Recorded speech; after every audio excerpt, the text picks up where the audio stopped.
Go ahead and get started. Um, we will be done by 1 o'clock. Any questions that we don't get to, but by then, we will be happy to follow up with at a later time. All right. So I think we are ready to start. So today we are talking about a very exciting topic, community solar in Maryland. And in this presentation, we're going to talk a little bit about who Neighborhood Sun is, what is community solar, how does it work for the consumer, how does it work for the community, and how organizations can get involved. And then I will wrap it up with questions from folks. We are your friendly, local, clean energy social enterprise. We are focusing only on community solar projects. We work in partnership with local community organizations and with other solar developers. So in some cases, we're developing our own projects. In some cases, we're developing projects in cooperation with other solar companies. We are a B Corporation and a Benefit LLC. What that means is we are a social enterprise with a focus on sustainability and social justice. A lot of companies talk about being sustainably oriented, but we actually have our commitment to sustainability baked into our legal operating agreement, and we are held to certain standards that all B Corps are held to. So it's a much higher standard than your typical corporation. Our goal is to not just sign up consumers for solar power, but to turn consumers into communities. That's what really excites me about this. My background is I was a former co-founder and president of Clean Currents. We were the first company in the Maryland, D.C. area to be exclusively a green power company. We sold wind and solar across the region. And now with Neighborhood Sun, we have a chance to not only sell clean energy, but to really create strong solar communities. And it's very exciting.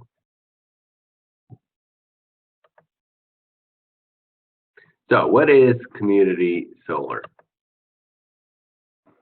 Community solar, and actually, I'll just take a second. We have had a couple people join us a few minutes after I started. So sorry for those who were on from the beginning, but I'm Gary Skulnik. I'm the CEO and founder of Neighborhood Sun, and everyone is on mute, but if you have questions, you can ask them in the chat, and we will be answering the questions at the end. We're going to be done by 1 o'clock. Okay, so we are on the question of what exactly is community solar. And community solar is a brand new way for people to get access to solar energy that otherwise could not get access to it. So looking at this chart here, it starts with you, the consumer. You make a decision that you want to buy solar energy, but you don't want it on your roof, or you can't get it on your roof. So you purchase solar power from a subscriber organization that is that would be a company like Neighborhood Sun, and we have built a solar project. If you're following the arrows up the left-hand side of your screen, we would build a solar project in your community. It could be on a rooftop, on a church, or on a warehouse, or on any kind of facility, or it could be on a farm on the ground. That solar project produces power that goes to the local utility. The utility then provides solar credits that go back to you, the customer, for the portion of the solar power that you are buying. Your power costs will likely go down because the solar power that we are producing is cheaper than what you are paying your utility. And if it's not cheaper, it will be at a fixed rate that will be locked in for a long term, up to 20 years. So you'll have the ability to know exactly what you're going to pay for power for the next 20 years, which is a pretty cool thing. So again, you are subscribing, community solar is where you are subscribing to a portion of the power from a solar project that is in your neighborhood or your area. What exactly does that mean? Well, really, basically what it means is everyone can participate in the green energy revolution now. Up until now, only a few people had the opportunity to switch to solar power. That was, according to the National Renewable Energy Lab, about half of the rooftops out there are actually suitable for solar power. And according to another study, only 80%, actually 80% of the market, not only, but 80% of the market can't get rooftop solar. So the vast majority of the people cannot get rooftop solar. But now with community solar, everybody who pays an electric bill will have access to solar energy without any equipment to install.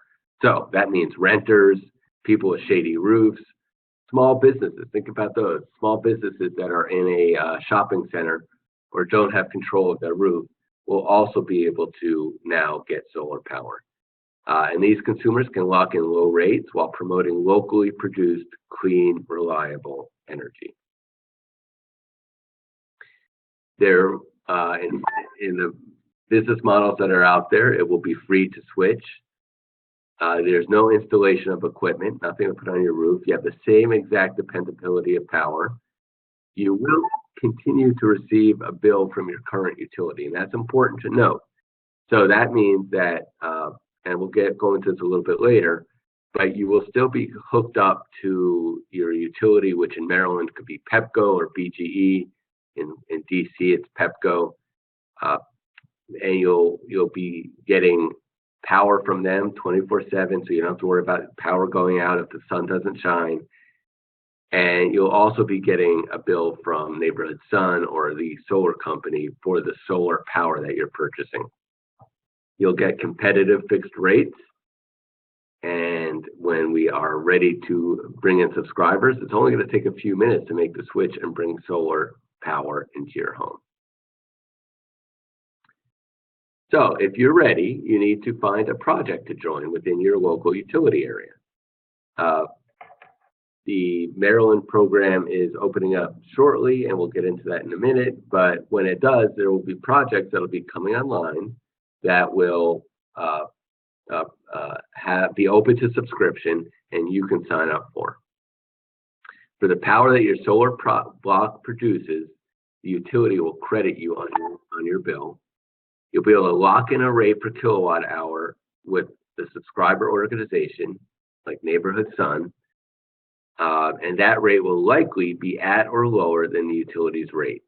We don't have our rates published yet because the program in Maryland hasn't opened yet, but when it does and when we have projects, you will be able to see the rates that we'll be charging and the various types of ways you can sign up. If you do sign up, congratulations. This helped your community go green and create long-lasting, rewarding jobs.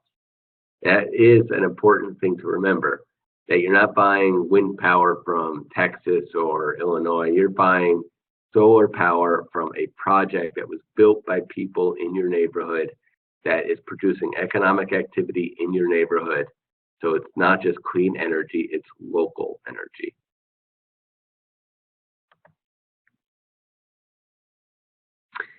So I want to give an example of what this would look like. We're not talking about huge savings here. So if you're looking to invest, or not invest, if you're looking to subscribe to a community solar project and think that it's going to save you enough to go on a vacation to Aruba, that's not going to happen. But it will save you some money each month, and perhaps even more. So the example we're showing is where the utility cost is about 14 cents a kilowatt hour, which is the case in Pepco and BGE all together. Now that's generation, transmission, and all distribution. And the rate that we would charge you for solar would be 13 cents in this example. So if you went 100% solar, you would save $10 a month. So instead of paying $140 on average, you would pay $130 on average. Now that's the rate of the current utility. That's the current utility rate. Let's remember, you could sign up for 10 or 20 years. So if utility rates continue to increase as they have over the past 10 years, you could be saving significantly more. For example, Pepco has put in for a 10% rate increase. If they get approved, that means their rates will be over 15 cents, probably 15.5 cents. So that $10 savings a month could actually be $25 a month. And that's just within a year. So imagine what the savings could be in 5 or 10 years. All right, something, this is a little complicated, but I think people also, I would like you to understand that community solar takes advantage of net metering. So if you put solar on your roof, or you go through community solar, it's going to operate the exact same way. And that's pretty exciting. So what is net metering? How does it operate? Net metering, think of it this way. It's like creating a large battery backup in the entire grid for your solar power. So that if your solar power produces more than you need, you're actually getting excess credit, so to speak, storage that you can then utilize in future times. So this example we have is of a 10 kilowatt solar block with one household with their consumption. Now, if this doesn't match what your household uses, don't worry about it. This is just, we're trying to show you an example of one household. So in this example, in May, that 10 kilowatt solar block that you're buying would produce 1,600 kilowatt hours, and this house only used 1,000 kilowatt hours of electricity. So that means they had an excess solar production of 600 kilowatt hours, and the monthly net is 600. The overall is 600. So in that month, your electric bill to the utility would actually be practically zero. You would owe them nothing for kilowatt hours. There might be a small customer charge of $7, and that's it. Moving to June, the solar produces 1,550. Your household uses 1,150. You have a net of 400, and again, you would pay zero on your kilowatt hours to utility, and you built up your excess net is now 1,000 kilowatt hours.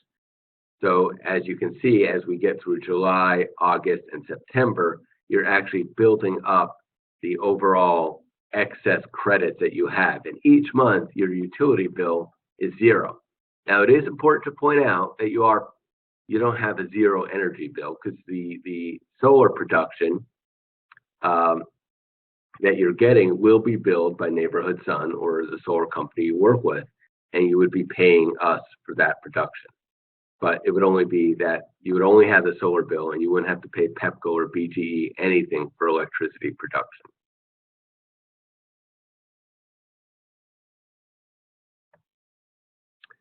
And then just moving on throughout the year, we want to show you what happens when the solar produces less than you need. So in November, solar produced 800 kilowatt hours, and you actually consumed 950. So that's a negative 150 on your net. You still actually would have a zero bill because you had a excess of credit of 1,800 kilowatt hours from the previous month. So what would happen in this example is the utility would just eat into your overall credit, and you wouldn't have to pay anything.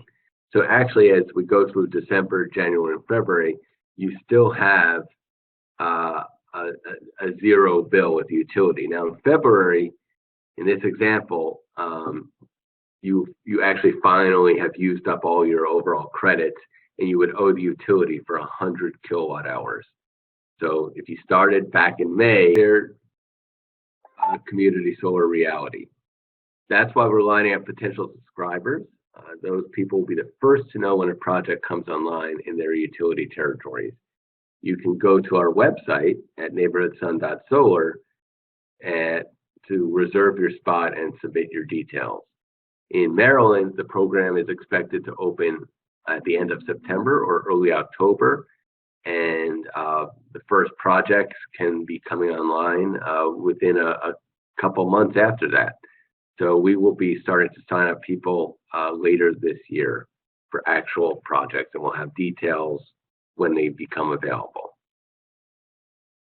So on the website, you go to Get Involved, click there, and then click on Reserve a Solar Spot, and that's how you can sign up with us. Again, it doesn't commit you, it doesn't cost you anything, it's just you're giving us your information so that when projects become available, you will be the first to know. I always like to remind people why this matters.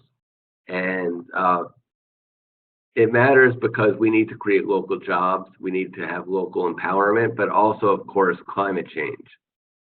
And electricity used to be the largest CO2 emitter in the whole country, although now it's actually reduced its emissions quite enough that the transportation sector is producing more than electricity. But we still have a lot to do to green our grid, because we could put a lot of electric vehicles out there, and that'll help quite a bit. But if they're getting power from coal or natural gas, we're still not exactly solving the problem. And this chart's kind of cool. It just shows that our carbon emissions have been going down in this country, which is a good thing. And transportation, though, is now overtaken electricity as the biggest emitter. And the 2016 data is just for the first 5 months. So this is community solar. So what does it mean for the community? Well, let's just review what the components of a community solar project are. In order to build a community solar project, we need to engage stakeholders. So that means everyone who might enroll. That means anyone who might be involved in a project. You need to facilitate enrollments. You need to secure a site. So that could be a rooftop.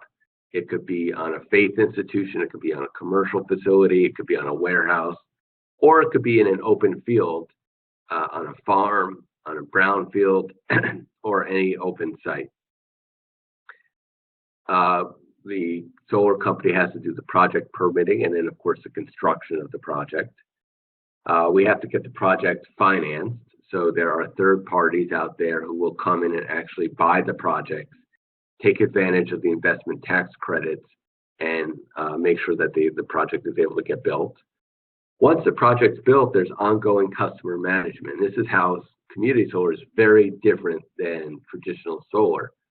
You can have a project where you have 300 subscribers, and a company like Neighborhood Sun would actually bill subscribers each month, make sure the project is fully subscribed, and if someone moves or cancels their subscription, we have to find a new person to take their place. And of course, there's system maintenance. These are large commercial solar facilities, and there is some maintenance required to just keep them operating. It's minimal because there's no moving parts or anything, but there is some maintenance involved. So finally, everyone can plug in to clean energy and have the same advantages of rooftop solar. In Maryland, many projects will focus on low to moderate income communities, because nobody should be left behind. That's really one of the very exciting things about community solar, is that it can now be, solar can be open to everybody. And communities will be empowered through decentralized and clean energy production that works for everyone. We at Neighborhood Sun strongly believe in community building through the involvement of a diverse set of stakeholders. Local grassroots and community organizations have a key role in our business model. Nonprofits can help advertise community solar and get rewarded for each subscriber that they bring in. So the rules are already in effect since July in Maryland. The program is about to start, like I said, late September, early October. The utilities will publish in a few weeks the procedures for applications and interconnections of the solar facilities. In the meantime, we're hosting informational sessions and collecting contact details of interested individuals. If you want to host an informational session, please let us know. And you could do this by going to our website and clicking on Get Involved, be the local leader for solar, and then fill in details there.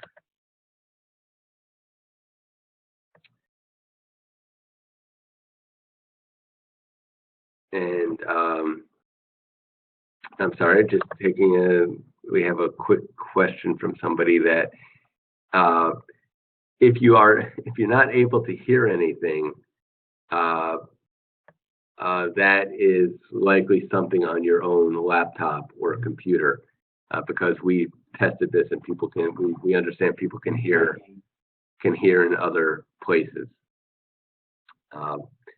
So we will support your efforts. Neighborhood Sun, if you want to host a meeting or you want to promote this through your congregation or through a nonprofit group that you work with, we will be happy to have a one-on-one meeting with the program coordinator. We'll provide informational resources. We will provide ready-made handouts. And of course, we would love to come up and do a presentation and answer questions at a meeting or event.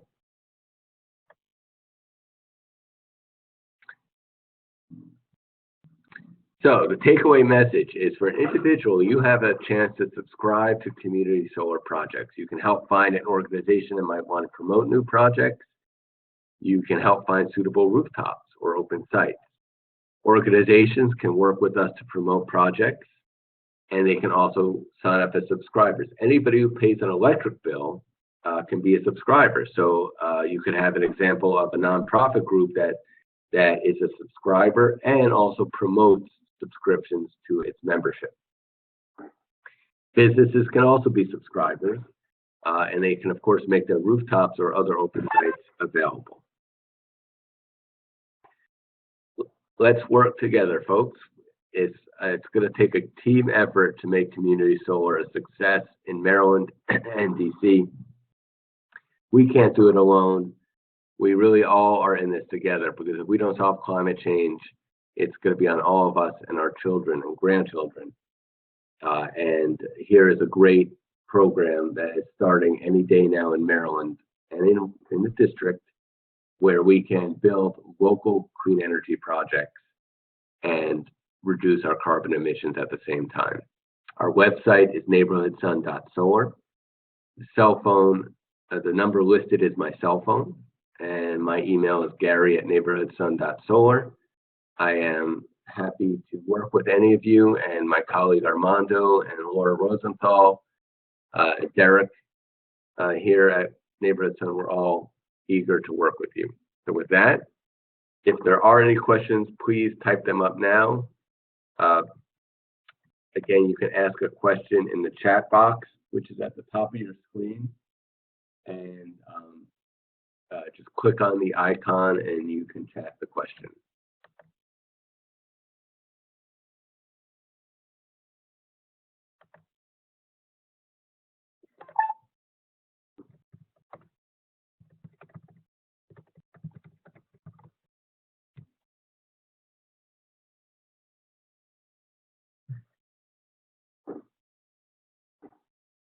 Okay, so we got our first question from Elizabeth.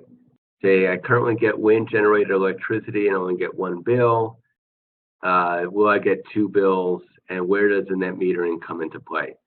So yes, you will get two bills. That is one of the differences with wind energy. In this case, you will get two bills. You'll get a BGE bill and you'll get a bill from Neighborhood Sun. But the benefit is that, unlike wind, which is a premium, I know some wind energy companies that charge 3 cents a kilowatt hour above what you're paying BGE. So BGE altogether is about 14 cents. You add that's the 3 cents, you're paying 17 cents. In this case, with solar, you actually could be saving money, or you'll be paying about the same, and you can lock in a long-term rate. With wind power companies right now, your maximum, I think, is 3 years. With us, you can go up to 20 years. Net metering comes into play because any power that you're buying from the solar system that we have is going to get directly credited on your bill. So if the solar system produces 1,000 kilowatt hours for you, your bill will be reduced by 1,000 kilowatt hours. Your meter will virtually spin backwards. Okay, next question. Is there a maximum subscription amount? Yes, there is a maximum subscription amount. So for residential, you can only purchase up to 200% of your historical usage. And again, what we're recommending is people buy 100% of their historical usage at most. For a large energy user, that would be in the non-residential category, you can buy up to 40% of the project's output. So we can't have a large commercial entity buy more than 40% of our project. However, you can subscribe to multiple projects. So you can subscribe to 40% of the output of one project and 40% of another project. And through that way, you can get 100% of your usage possibly. Okay, the next question, what decisions will be made by the state agencies by the end of the month? So the two things we're waiting for are the utilities have to publish their tariffs. They are about to do that, and then the Maryland Public Service Commission has to approve the tariffs, and that's going to happen likely at the end of September or early October. The other thing that has to happen is the Maryland Public Service Commission has to publish the application process for becoming a subscriber organization. We do not expect any surprises from either of these things happening. All right, the next question is, how does one know that one's electricity received at one's house is actually from solar panels? So you are going to see a credit on your bill. This is back to the other question about net metering. You're going to see a credit on your bill for the power that is produced from your solar array. So it'll be directly, you'll have a direct, you'll be able to see it right on your bill. If 1 month the solar power produced for you is 1,000 kilowatt hours, you'll see 1,000 kilowatt hours of credit on your BGE, PEPCO, or other utility bill.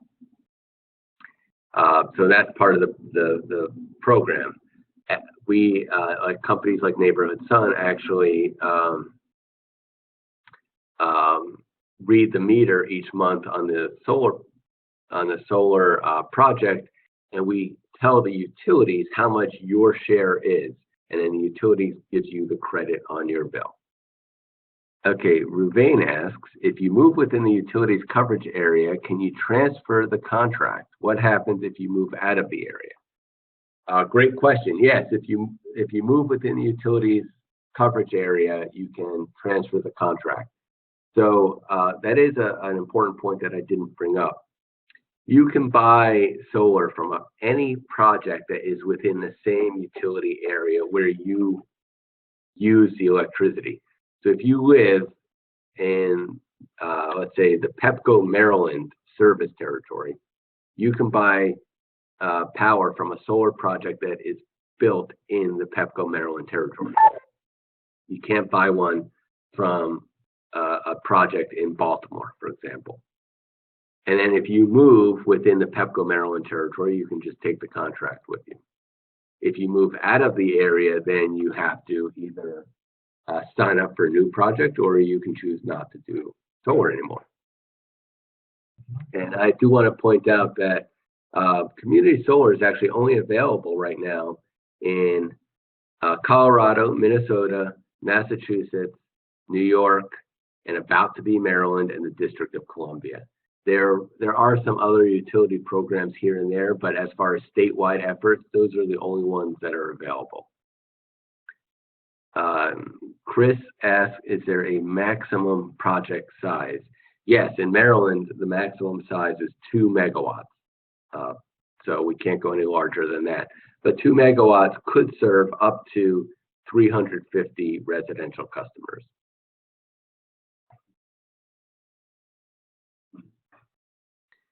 Okay, then Matt Weaver asks, is the $7 charge you mentioned a fee for community solar participation going to the utility, which has to be paid by every participant? No, the $7 charge I mentioned that I think you'll have to pay no matter what is what's called a customer charge that the utility charges to everybody. So whether you have rooftop solar or you participate in community solar, there's a minimum charge that you have to pay just to keep your utility account active, and I believe it's about $7.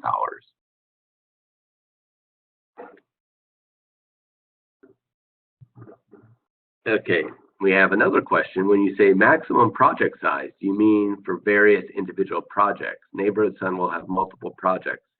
So yes, Neighborhood Sun, our goal is to build, again, we might partner or build ourselves. Our goal is to build 25 megawatts worth of community solar projects in the next 2 years. And the maximum size for any individual project is 2 megawatts. So we're looking at projects that could be as small as 250 kilowatts or as large as 2 megawatts. That's kind of the range. They could be rooftop or they could be ground mount. And Armando is telling me in DC the maximum size is 5 megawatts. But of course, finding a 5 megawatt site in DC is probably next to impossible. All right, a lot of great questions. Keep them coming. We've got a little more time.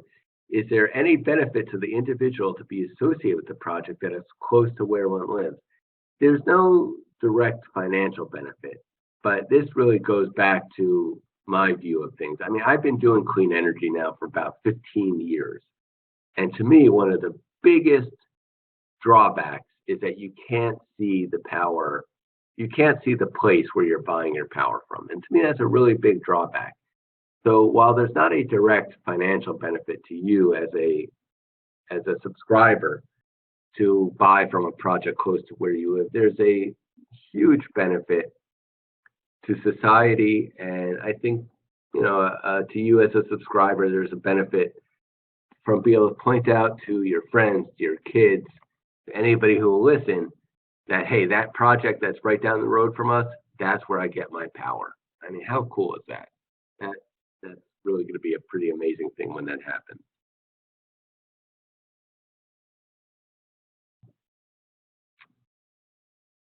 Okay, I think every time I think we're out of questions, we get a couple more. All right, so Ruvain has another one. Glad to hear from Ruvain multiple times. And he asks, are the RECs produced by the panels different from the solar credits that you noted?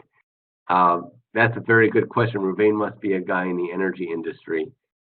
So RECs are, REC is an acronym for Renewable Energy Credit, and it could be actually confusing when I say solar credits and RECs, because they are completely the different things. A REC is really a tracking mechanism. It's a way to keep track of the solar power that's produced. And in Maryland and DC, we have something that I was very proud to be part of, creating called a Renewable Portfolio Standard, or RPS, which requires anybody who sells electricity in the state or the district to get a certain percentage from clean energy, including solar. And the way that they meet this mandate is by turning in these renewable energy credits, or RECs. But it's completely different than the solar credits that I noted that you'd be getting on your bill. The solar credits on your bill are actually monetary credits. So if the solar system is producing enough that you're getting 1,000 kilowatt hours of solar from it, you would get 1,000 kilowatt hours of credits, meaning your meter will virtually spin backwards and your bill will be reduced by 1,000 kilowatt hours. Okay, Matt asked, are the federal tax incentives of 30% extended beyond 2016, and how will this impact community solar? Yes, we had great news at the end of last year when the Congress, to the surprise of, I think, everybody, actually, did something. and B, did something good.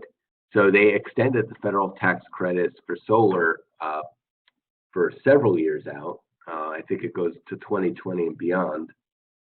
And this impacts community solar and impacts any kind of solar. And how does it impact community solar? It impacts it on the financing side. So when we get a third party to actually buy these projects, they do so in part because they're getting a 30% tax credit for the money that they invest. So it helps to make them get a better financial return, which in turn helps to get them to want to invest in solar projects. And if we don't get them investing in solar projects, then we can't build them. So the next question from Chris is Community Sun, he meant Neighborhood Sun, also doing projects and offering subscriptions in DC, and if so, when? Yeah, we're really excited about DC. We actually just got licensed, I think it was within the last 2 weeks, to do business in Washington, DC. So we're coming full on to work in DC, and we are looking for projects, and we're looking for people to subscribe. We don't have anything up and running yet, but we expect to have projects within the next weeks, if not months. And the best way is to sign up to our email list. And when you do that, as soon as we have projects going, we will let you know. If anybody has ideas for great rooftops in DC, we're also very interested in hearing about that. In Washington, DC, the financials actually work out better, and the subscribers will be able to save more money than they will in Maryland.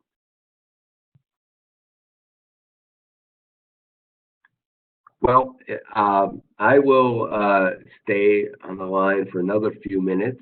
If there are any additional questions, I might take a quick breather here to drink a little water and catch my breath. You guys have been asking some amazing questions, and you've kept them coming. So I appreciate that. I hope you all continue to be involved with us, and I appreciate the time today and your interest in community solar through Neighborhood Sun in Maryland and the District of Columbia. So with that, I will just stand by for any additional questions. And otherwise, thank you all for being with us.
All right, final question here is, have you contacted any of the universities in DC or Maryland for possible use of their roof areas? We have not, but if anybody, if you or nine, if you have any contacts there, we'd love to hear them. And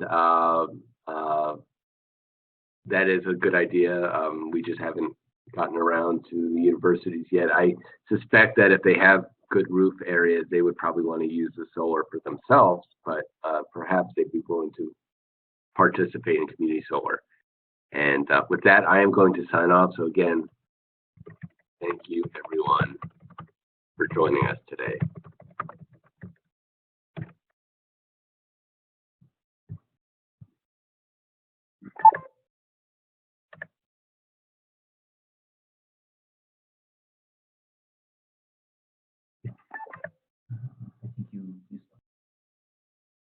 I think you start.